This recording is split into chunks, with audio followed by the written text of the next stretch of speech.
La libertad, lo hago con organizaciones similares a lo largo y a lo ancho del país, y debo decirlo también, espero que esto se acabe en octubre, en Latinoamérica. O sea, yo soy presidente de la Red Liberal de América Latina y además ayudo a la Red de la Libertad en Argentina.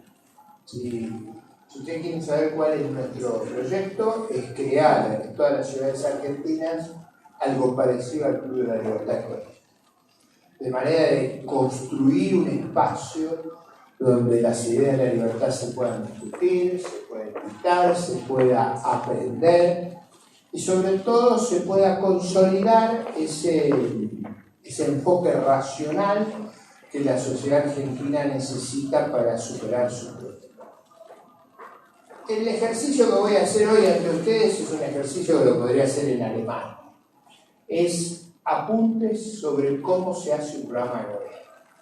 Lo voy a ayudar a pensar cómo se arma un programa de gobierno. Eso se puede armar a nivel local, a nivel provincial o a nivel nacional. Se podría armar en Alemania, en Canadá o en Argentina. Lo que yo les voy a dar es cómo hay que reflexionar eso. Y luego, y durante la exposición, lo voy a salpicar, a ilustrar con el programa del Gobierno Nacional en materia económica, que eso nos va a ayudar a tomar una perspectiva de los problemas y cómo superarlos. Yo diría que la forma de pensar cómo hacer, cómo modelar un programa de gobierno, yo siempre la vi como un GPS, como un navegador. O sea, ¿cómo se hace el programa? Bueno, básicamente lo que hace un navegador. Un navegador hace 7 cosas. Lo primero es dónde partimos. Dónde partimos y cuáles son los condicionamientos internos y externos del lugar donde partimos. Segundo, el GPS a dónde quiere llegar, cuáles son los objetivos que buscamos. Tercero, cuáles son las metas intermedias o las paradas alternativas que tenemos. Cuarto, cuál es la brújula, cuál es el compás, cómo navegamos si ocurre una eventualidad que no estaba en el plan original de viaje. Es decir, digamos que el GPS reconoce un camino natural, pero hay inconveniente y no podemos cruzar por ese lado. ¿Cómo reaccionamos? Eso es muy importante. En términos gubernamentales sería ¿cuál es el plan B si surge el problema? Usted tiene que tener margen. Si el único programa es hago esto, me suicido, no funciona. Tiene que tener alternativas, tiene que tener algún mecanismo de corrección, y ese mecanismo de corrección tiene que ser lo más transparente y claro para la sociedad, porque eso induce en la sociedad una gran confianza.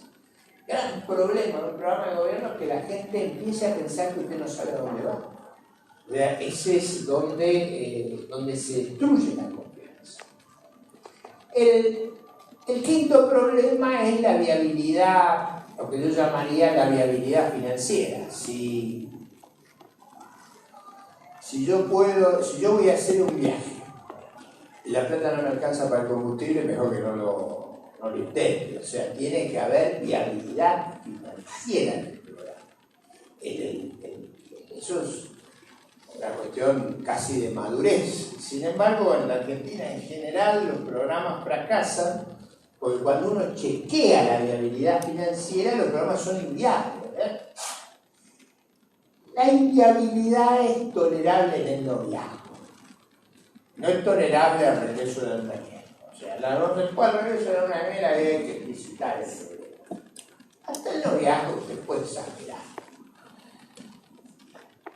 En el mejor de los casos podrá prometer que va a mantener las actitudes de la luna de miel. No es tan seguro que esto sea posible, pero es una promesa, digamos, valiosa. Pero en algún momento tiene que haber realismo sobre lo que se puede hacer y sobre lo que uno puede hacer.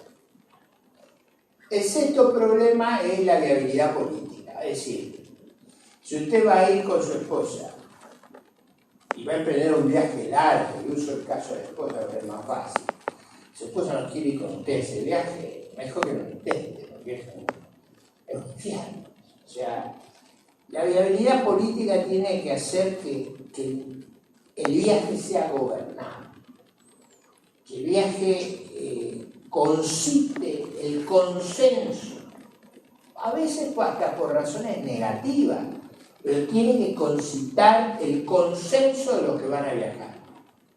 Y por último, hay que tener una narrativa del viaje. O sea, yo los someto a este esfuerzo por algo. Y esa narrativa en general es muy decisiva en sociedades complejas, como son una comunidad local, una provincia, una nación, porque es muy difícil motivar a la gente si uno no le puede explicar las razones del viaje, o sea, las razones del programa de gobierno. Y la narrativa lo que hace de una manera muy poderosa es traslucir que usted tiene un plan detrás. Es decir, la narrativa lo que revela es que usted sabe lo que quiere hacer. Cuando usted no sabe lo que quiere hacer, en general usted no puede construir un relato. El relato puede ser brutal, disparatado, mentiroso, pero eso es tarde o temprano ramplón, como era el de la señora, digamos. Era un relato ramplón, disparatado, mentiroso, pero digo, uno necesita en la gestión de gobierno poder explicar lo que está haciendo, concitar la gobernabilidad y tranquilizar a los que van bajo su conducción de que usted sabe a dónde va, que lo puede explicar y que hay un plan que es factible, política y financiera. Eso es las etapas que tiene armar un plan de gobierno. Eso lo puede hacer a nivel local. Usted llega a una municipalidad y dice, bueno, ¿cuáles son los problemas que tengo al punto de partida?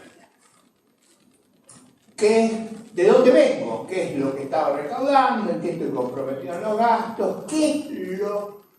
¿Cuáles son las circunstancias de la actividad económica en la zona? ¿Qué es lo que yo puedo financiar? Pongamos el punto de partida en la situación de diciembre del gobierno nacional, diciembre de 2015, cuando asume el presidente Macri. ¿Qué era lo que veíamos? Bueno, una situación internacional que yo diría no era ni favorable ni muy adversa.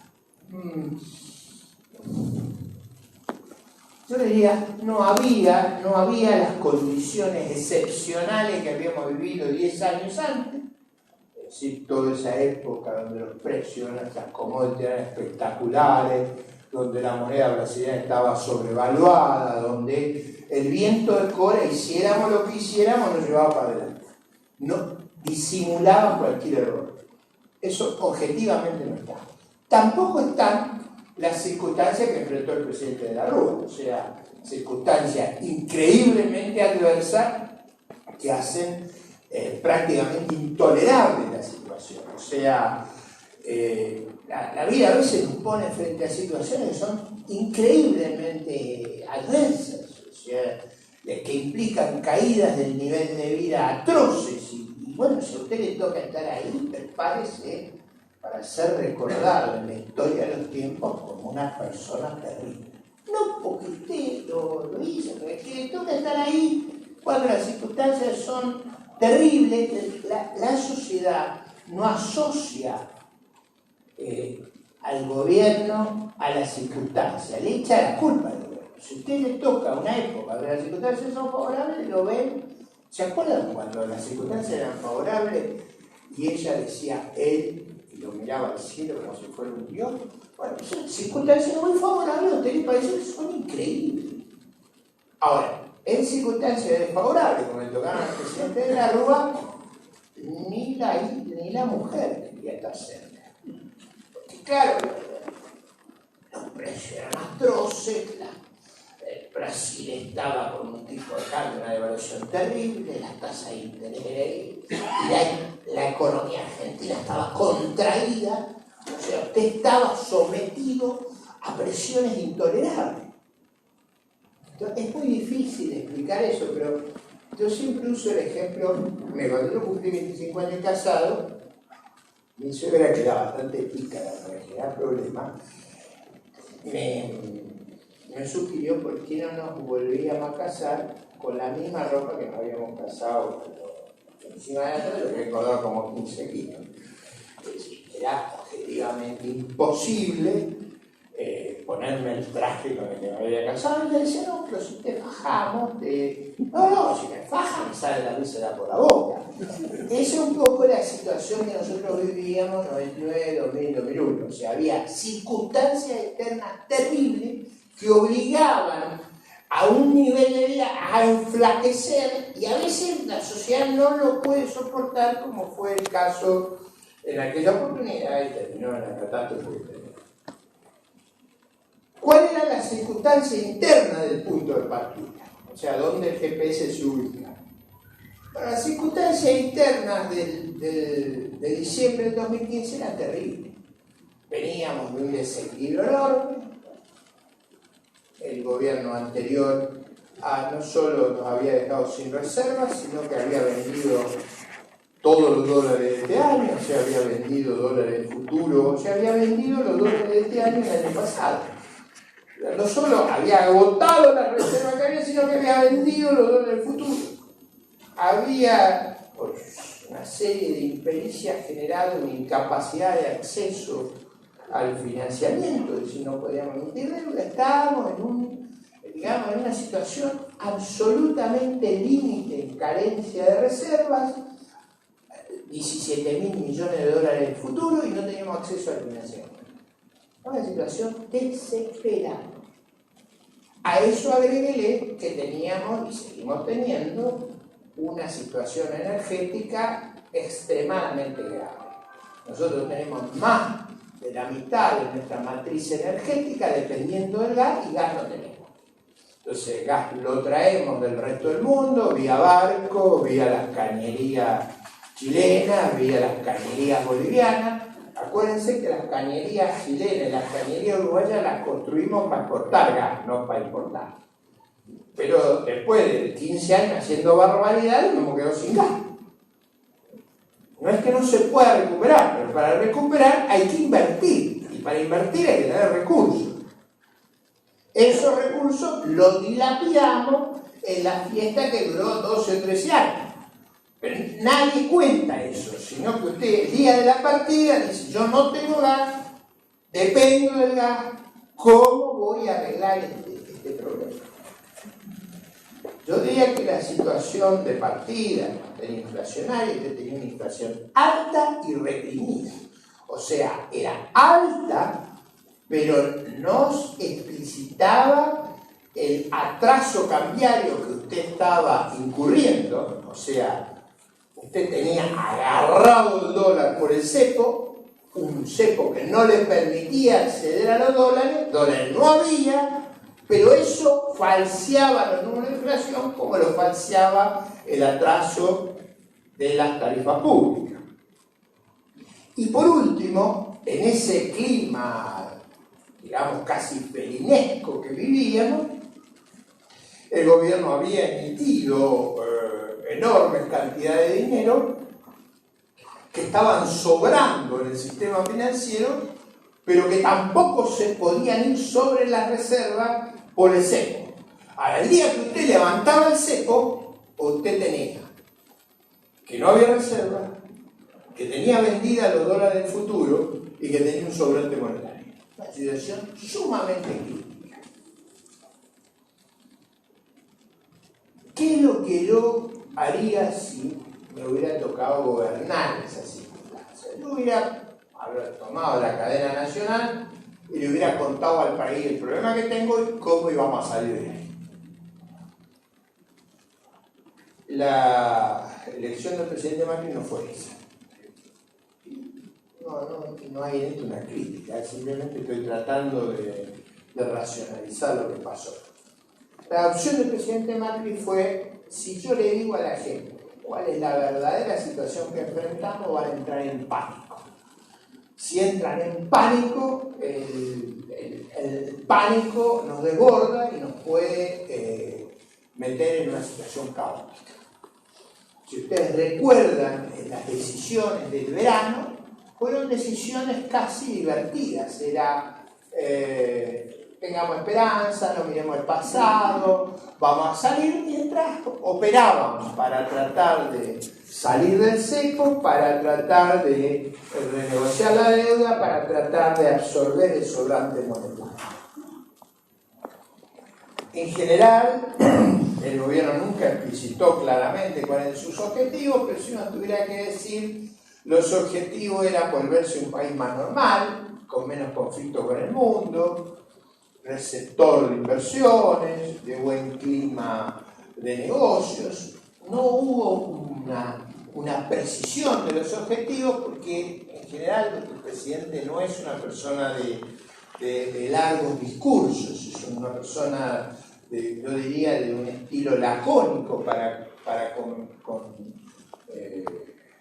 contribuir al debate público, pero básicamente uno podría decir los objetivos no eran muy ambiciosos, pero traslucía la idea que nos íbamos a volver un país parecido a lo que era Chile, parecido a lo que era Uruguay, un país más normal, sin cadenas diarias de televisión para escuchar las opiniones de nuestra monarca, sin la idea de que había un discurso abrumador y casi religioso, sino volver a las prácticas que tienen los países republicanos. El problema de subestimar las condiciones iniciales era que en algún momento esos problemas iban a venir sobre nosotros, iba a haber que explicitarlos, y cuanto más se alejara el momento en el que explicitamos los problemas del punto de partida, más pasa a ser un problema del nuevo gobierno y menos pasa a ser de la iglesia. O sea, no hay en estas cosas nada gratis. O sea, uno evita el pánico en el corto plazo si uno hace un discurso difícil, al costo de que transforma en problema propio lo que es un problema heredado. Estos son los dilemas que tiene no poner blanco sobre negro el primer día, las dificultades que se enfrentan, y no ponerlas claro en los objetivos. Por ejemplo, mucha gente pensaba que llegada una nueva administración, acabada las locuras, acá iban a inundarnos de inversión. En ningún lugar del mundo las inversiones vienen a un país que tiene los problemas que tiene Argentina hasta que se vea que esos problemas son manejables. O sea, a usted no lo van a integrar el equipo de fútbol de la ciudad de Corrientes si ven que usted está internado en terapia intensiva. Y después veremos sus actitudes futbolísticas, pero primero me salí del hospital.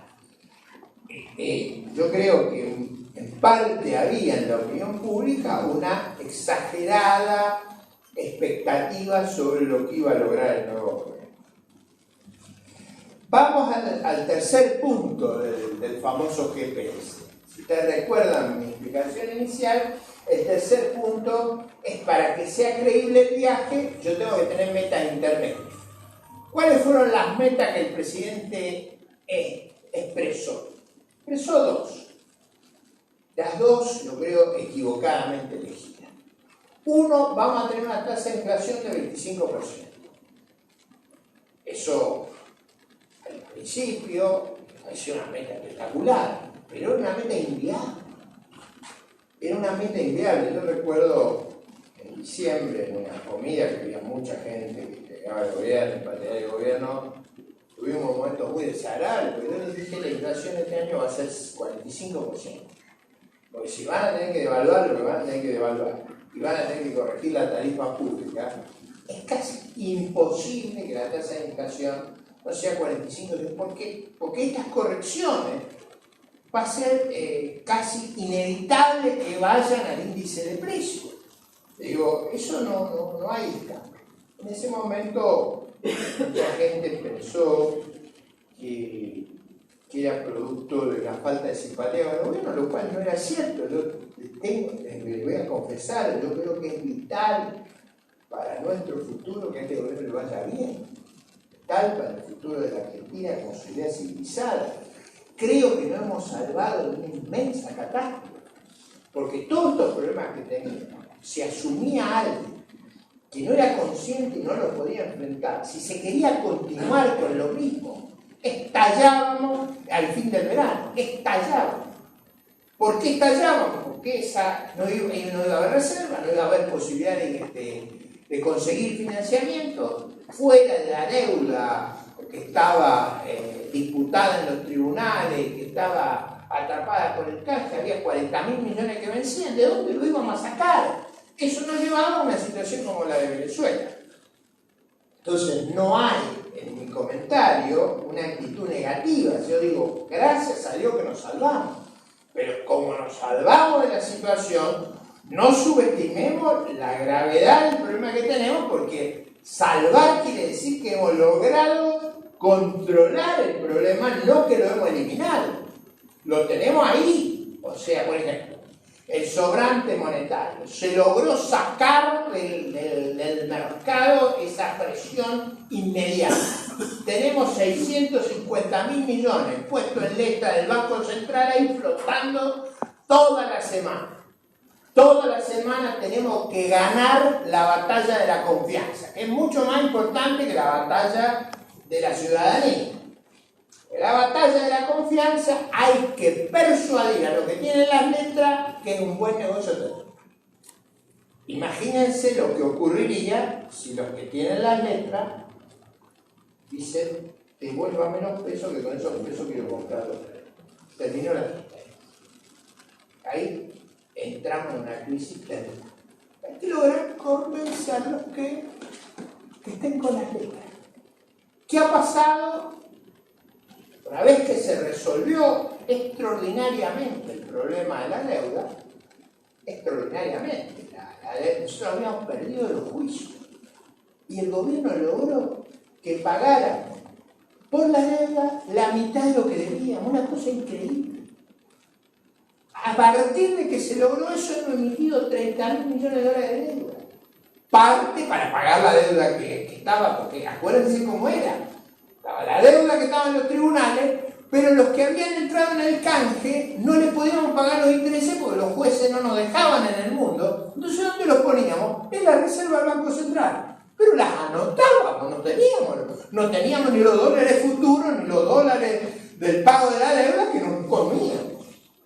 Había que conseguir la plata el día que arregláramos para pagar todo eso. Se pudo conseguir, una extraordinaria esa cosa. Pero hay ahí también otro tema muy complicado. Hasta ahora hemos convencido, como nación, como gobierno, a los tenedores de bonos que los bonos argentinos son muy buenos. Pagábamos por esos bonos 12 o 13% y estamos pagando 5,5%. Piensen ustedes el ahorro que es eso. Ahora, necesitamos que los que tienen los bonos sigan creciendo. Esos bonos son muy buenos. ¿Cuál es el problema? Que todos los días emitimos muchos bonos. O sea, no solo necesitamos que crean que sean muy buenos, sino que sigan comprando.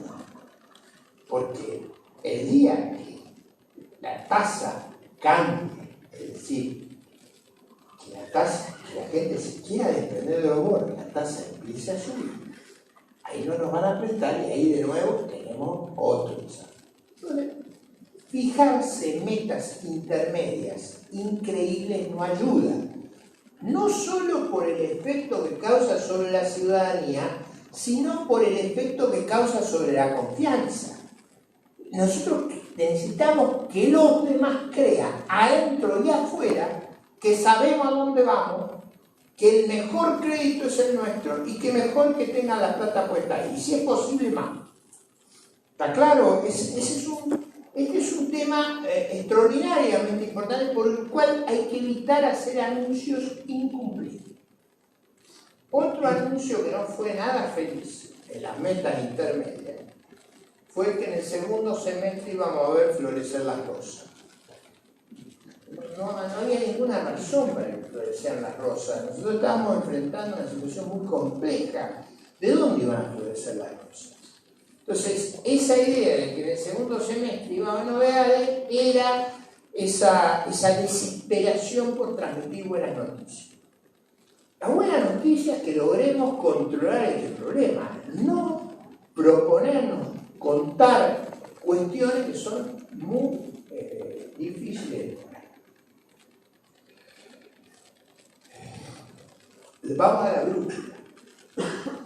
El gobierno se ha empezado a enfrentar a dificultades. Por ejemplo, está claro que uno de los puntos cruciales de la agenda del gobierno era corregir los inmensos subsidios que le daba el gobierno anterior al Gran Buenos Aires.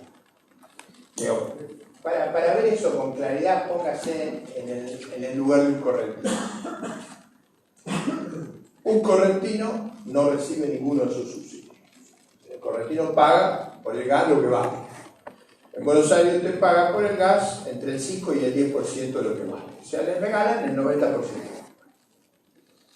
¿Qué es lo que produce esos subsidios enormes al Gran Buenos Aires? Produce que todo el mundo se quiera ir a donde reparten esas cosas. Entonces, la gente se va a ir, las empresas se van a ir, si usted va a los lugares donde reparten subsidios.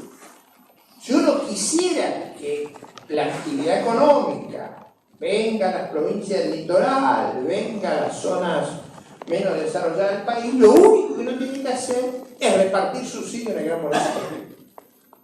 Repartir los subsidios en el Gran Buenos Aires significa negarle el desarrollo al interior.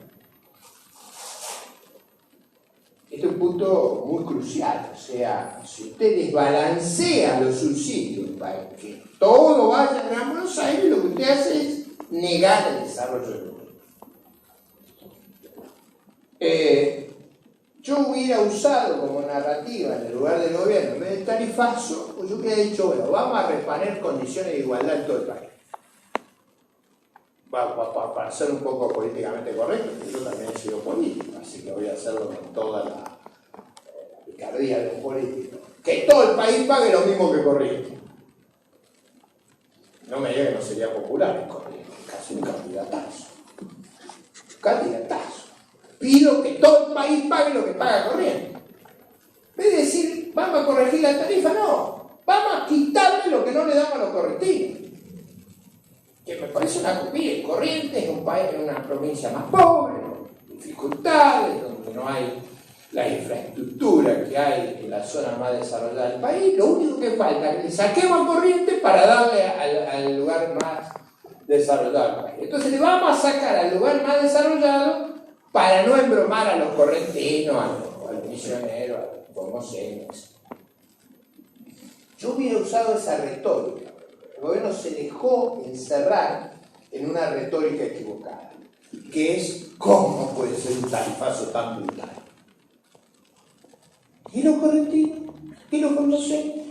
¿Y los misioneros que no reciben estas alegrías que se han generado en los últimos años, que no siempre estuvieron disponibles? En el año 2000 no había ninguna de estas alegrías. Esa brújula es usar la retórica del lugar.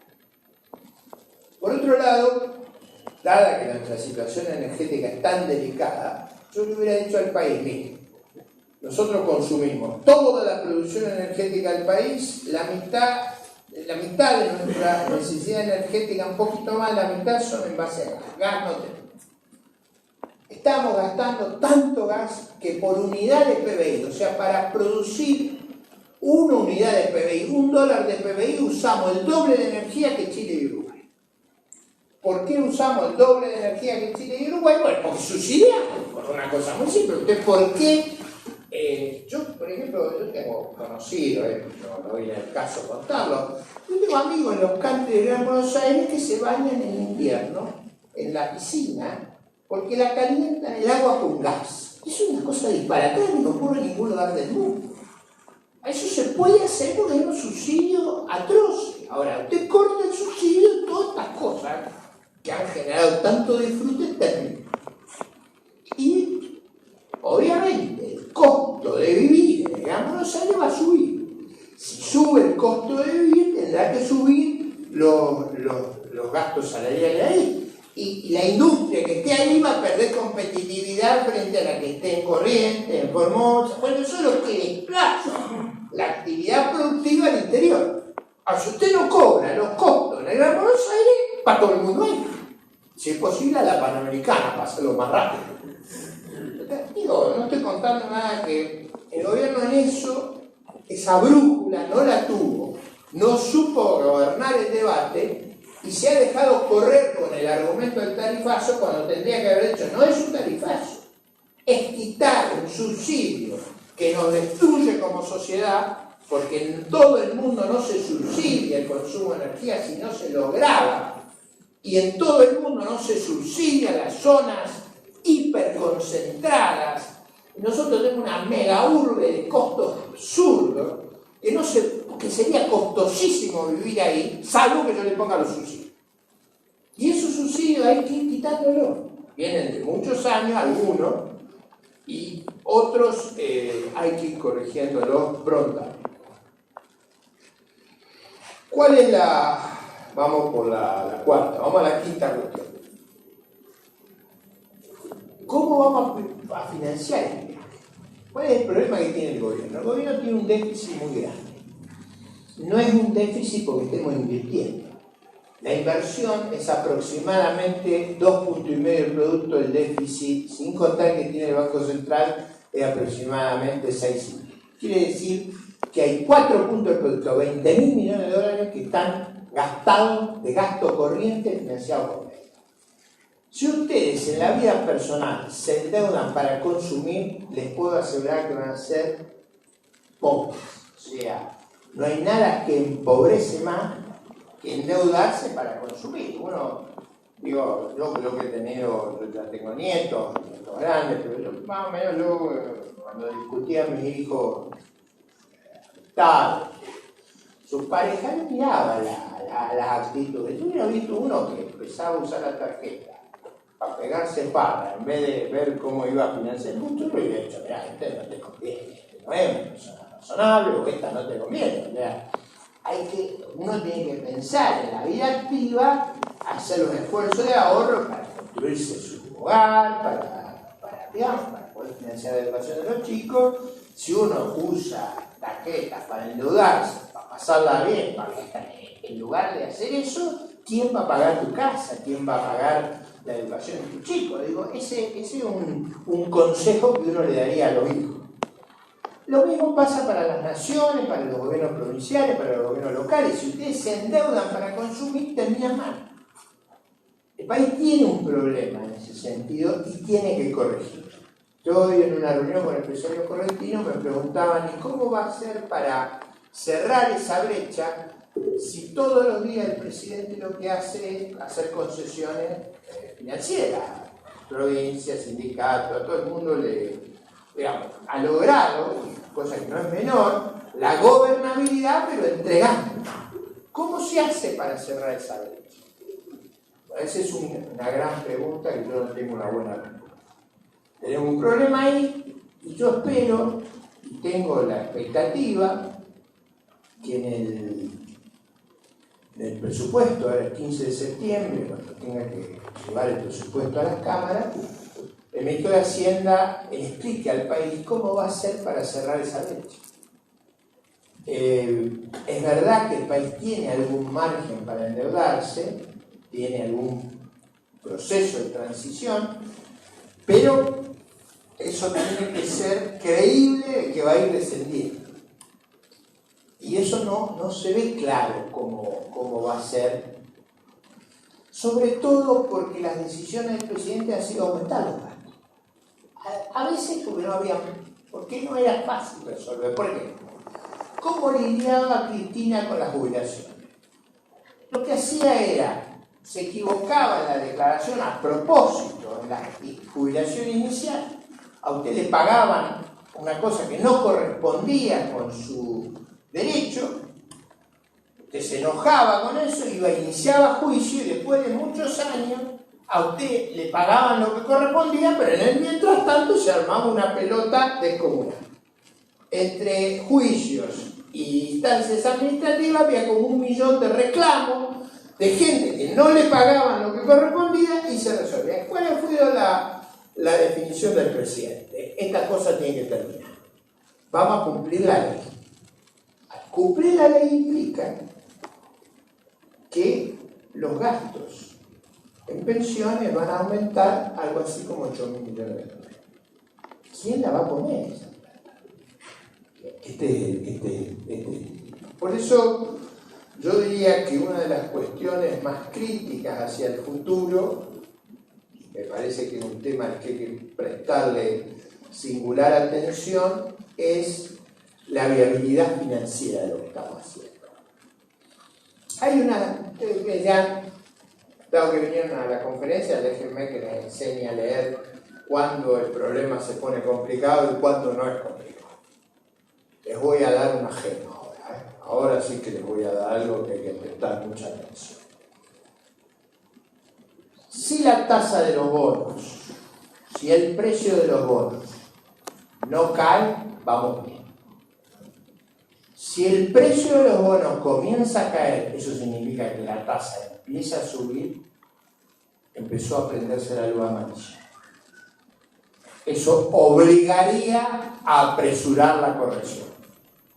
El margen que tenemos es mientras esa tasa que está ahí no está subiendo.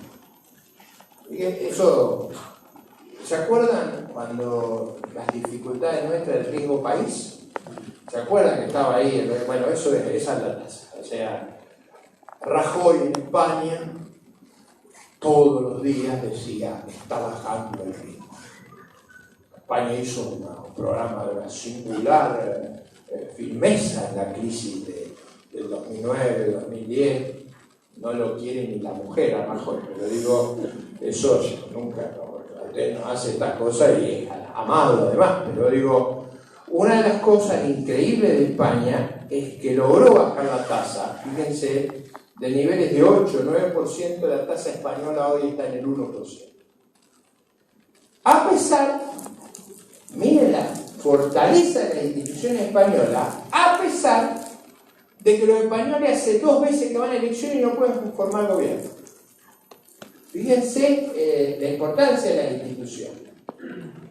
2 veces han ido a elecciones y no pueden formar gobierno. Tienen un gobierno transitorio.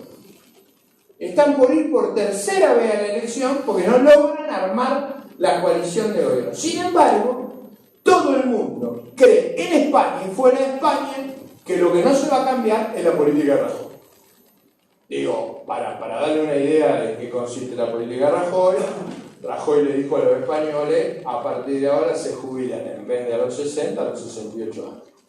A partir de ahora, en vez de juntar 30 años de aporte, van a juntar 40. Si nosotros hacemos esto, no se jubila nadie nunca más por muchos años.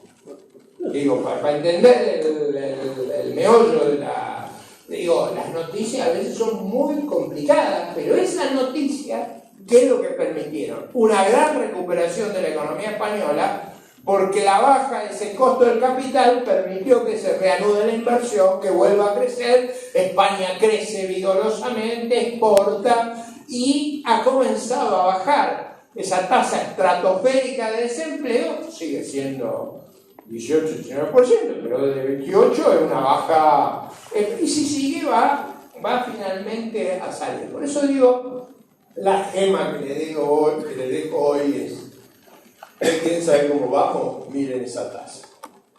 Si la tasa esa empieza a subir, es como si la sirena suena. Si la tasa empieza a subir, ya no alcanza con las píldoras terapéuticas. Ahí hay que hacer sí.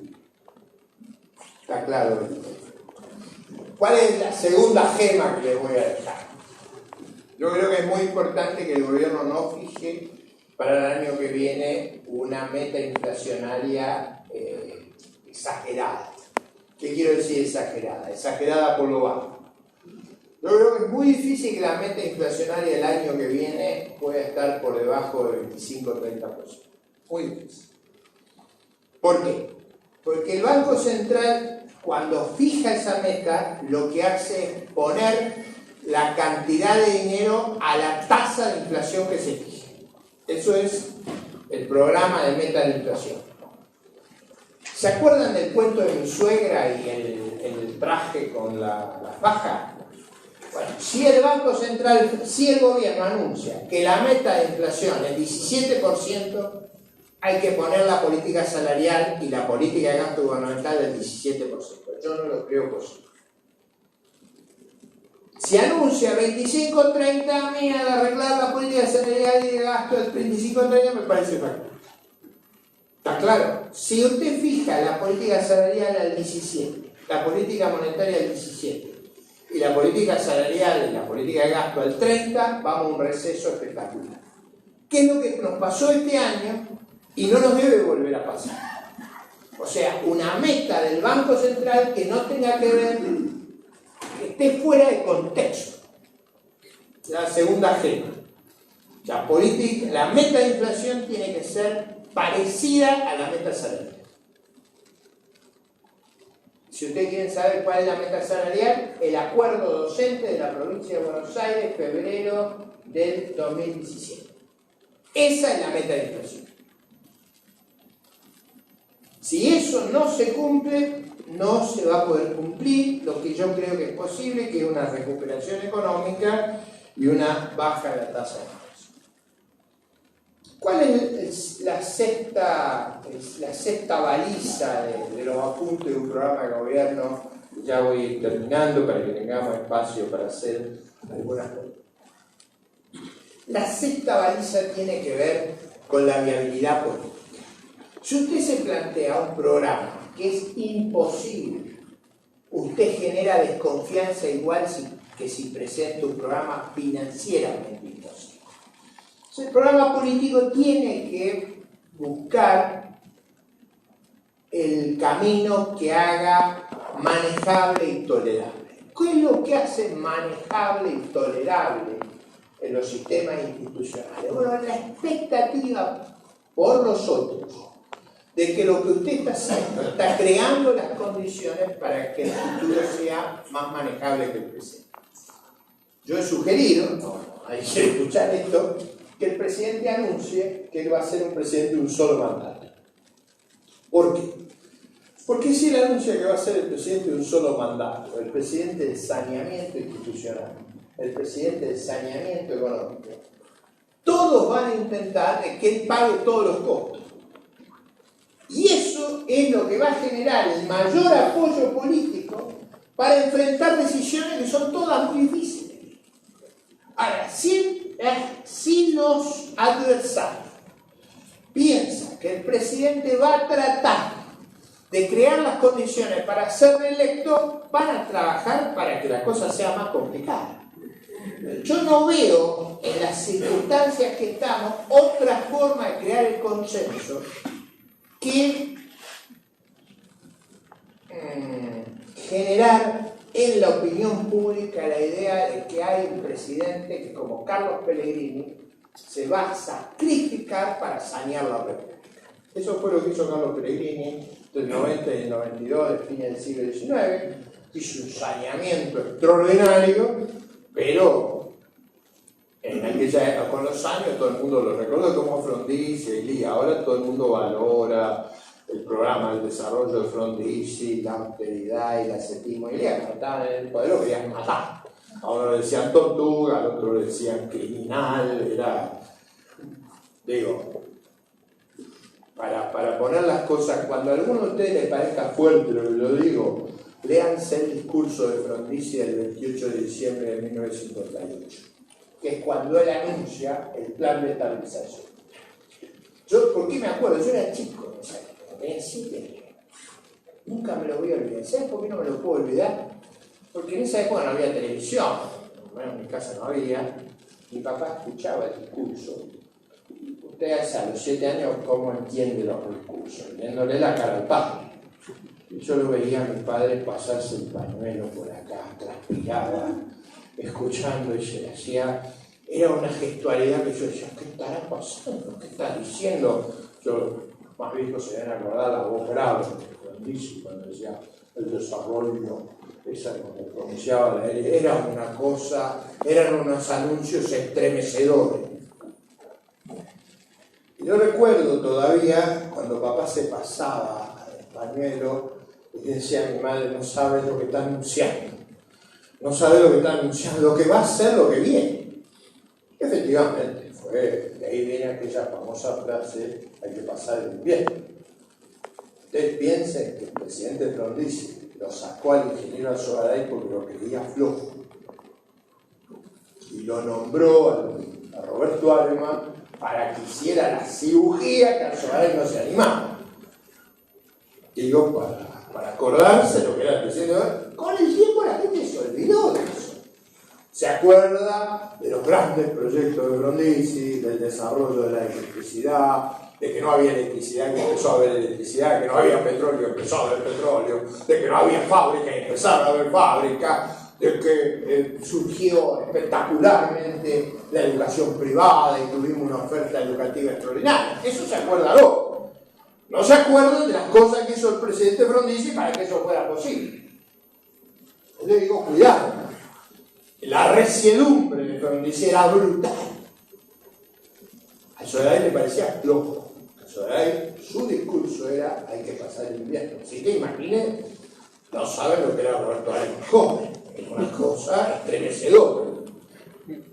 Yo lo conocía a Roberto Aleman de grande, ¿no? Entonces una vez me contaba que él tenía, si alguno ha visitado una empresa de economía, hay una mesa al lado del despacho del ministro y él tenía puesto sobre la mesa, en esa época no había computadora, unas planillas pegadas con citas de papel cuadriculado. Y estaba en cada una de las planillas sobre una mesa, cada jurisdicción, cada ministerio, con las cuentas, cuánto era en el año 56, 57, 58, 59, 60, y esto era, a Roberto Aleman, el ministro del año 61. Tenía ahí todo. Entonces me contaba a mí Roberto, dice, me venían a visitar y me venían a pedir, entonces yo salía del despacho y decía, venga, vamos a ver cómo está su jurisdicción. Entonces él me decía, pero usted no ha bajado nada, usted no ha subido. Y yo me estoy matando para que baje, pero ¿cómo se atreve a venir a pedir con las circunstancias que tenemos? Salga de acá. Digo, era una cosa muy complicada. Pedirle a Roberto Aleman. Roberto Aleman era el blando del grupo ahí, porque el otro ministro era Arturo Acevedo, que era el que hacía el plan Largue. El plan de reducción de personal en ferrocarriles, que había nombrado 250.000 empleados, una locura, y Acevedo sacaba. Cuando uno se acuerda cómo era Frondizi, entiende lo de la narrativa. ¿Está claro? Pero la viabilidad política requiere que a uno le crea. La diferencia entre el presidente Frondizi y el presidente Macri, también digamos la verdad, el presidente Frondizi tenía 2/3 de la Cámara de Diputados y el 95% de la Cámara de Senadores. O sea, tenía un completo dominio de las cámaras. Y aprobaba las medidas sin ninguna dificultad. Tenía un gobernador que el conde se debe acordar, el Reino Gómez Machado, se paraba y decía, se clausuró el debate, vamos a ver. Y además las bancadas estaban enamoradas del presidente, porque uno sentía que había un proceso de gran modernización. Pero digo, esa era la energía que había en el gobierno en una situación que era tan complicada como la que tenemos hoy. Y ahí llegamos al último tema de mi baliza, las 7 balizas. Llegamos a la baliza de la narrativa. Yo creo que hasta ahora el presidente no ha anunciado una narrativa. En general, él comunica con alguna dificultad. Yo creo que el país necesita que se le comunique los dilemas que estamos enfrentando. Cuando yo hago el consejo de un solo turno, me parece que eso es una forma de transmitir el mensaje. Yo creo que, por ejemplo, la crisis energética hay que explicarla como yo la expliqué y no poniéndose bufanda y diciendo apaguen los calefactores. Explicarla de una manera que toda la sociedad entiende. Porque el presidente dice, no use calefacción. La gente va a dejar de usar calefacción si no la fue pagar. Si la fue pagar no la va a dejar de usar. Está claro cómo es, la vida es dura, es así. La narrativa es enormemente importante. Cuidado, porque la narrativa también a veces viene de las imágenes. Si usted mira el equipo médico del presidente, lo constituyen 8 cardiólogos y un psicoanalista. Yo, Formosa decía el otro día, yo estaría muy tranquilo si fuera un otorrinolaringólogo. Si el presidente no tuviera arritmias. ¿Por qué tiene arritmias? Porque están locales, bueno, que la tensión ahí debe ser algo invalidable. Es muy importante que la idea, no solo de un solo periodo, porque quiero sanear, sino porque en una situación de esta gravedad consume las energías de cualquier ser humano y hace a mi supervivencia hacer este esfuerzo una vez. No lo puedo seguir haciendo. Lo va a tener que hacer el sistema político argentino, que deberá ser saneado y reconstruido, parte de lo cual está pasando. Y yo haría ese énfasis. Los que robaban los bolsos, los corruptos, están siendo perseguidos, no por el gobierno, sino por la justicia. Y ese saneamiento va a producir un cambio que va a hacer posible que el país sea gobernado de otra manera.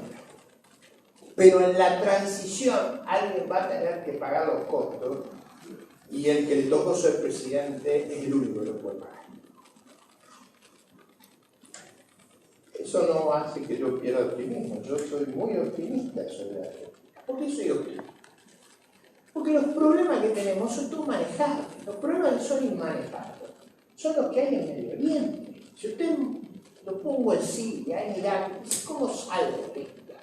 Si me ponen en Francia con 10, 20.000 personas que han ido a pelear a Siria y a Irak por el ISIS, y que pueden volver a Francia y son franceses, y están dispuestos a matar a sus... Porque los que hacen los atentados terroristas no son gente de afuera, son franceses de una cultura que repudia la cultura. Es un tema que a mí me parece extraordinariamente complejo de resolver. Si yo estuviera en la frontera con Putin, ustedes vieron que Putin cada vez que tiene un problema invade a algún vecino. Es un problema extraordinariamente complejo. Porque ahí sí, o sea, que piensen si nosotros estuviéramos en esa situación. Si además todo lo que tiene, usted tiene que gastar en fierro, ¿cómo era que decía Mussolini? Burro canón. Es decir, o manteca o cañón. Si usted quiere cañones, no tiene para manteca. Entonces, esas son situaciones difíciles. Si usted estuviera en Cachemira es el límite entre India, Pakistán y Afganistán. Ahí usted tiene esas tribus locas que se le ocurren un atentado todos los días, que trafican heroína, una cosa inmanejable. Ahí yo... O póngase que estuviéramos ahí en Corea. Y está que se le ocurre practicar todos los días con misiles, a ver si le pega al mar de Japón, a quién le pega con el misilazo. Con armas atómicas. Tiene un vecino que tiene armas atómicas, se la pasa tirando misilazo alrededor.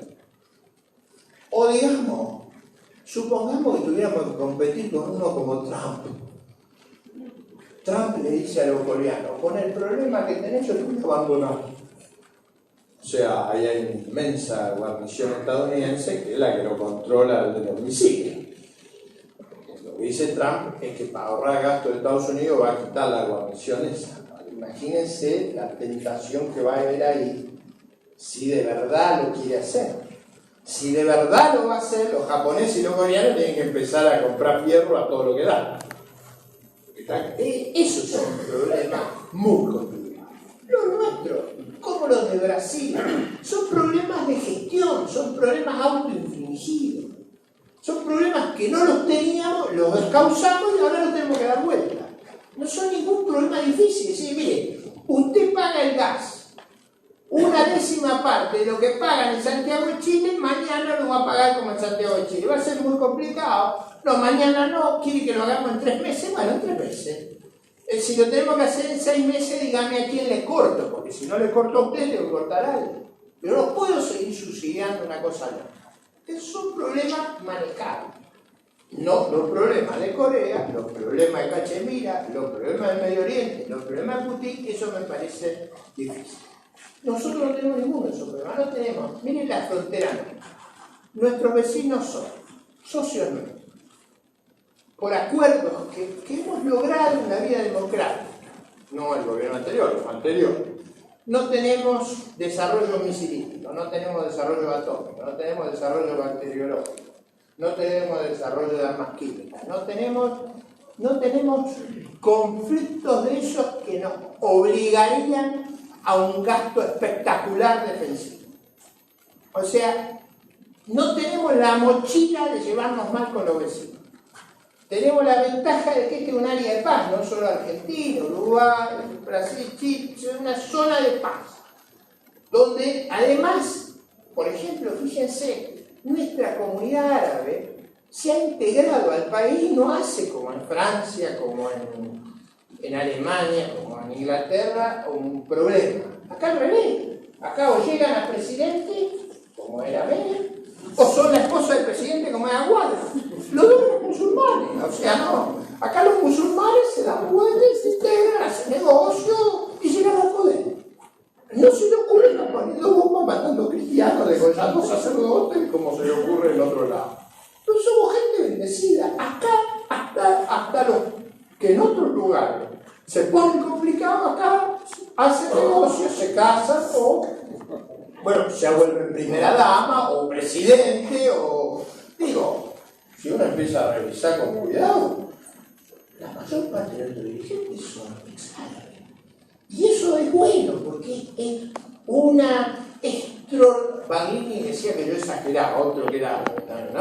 Pero yo decía, acá estamos todos en manos de la zona de Sirio Líbano, que vinieron todos y se ocupan, pero afortunadamente, eso el país logró integrarlo, ese fue el milagro de Argentina. Mi propio abuelo era irlandés, nos costó adaptarse, pero se adaptaron y se incorporaron y amaron esta tierra. Entonces yo creo que el país tiene un enorme potencial si puede aprender a resolver sus problemas, que en general son causados por malas políticas. Espero haberle dejado un buen mensaje. Muchas gracias.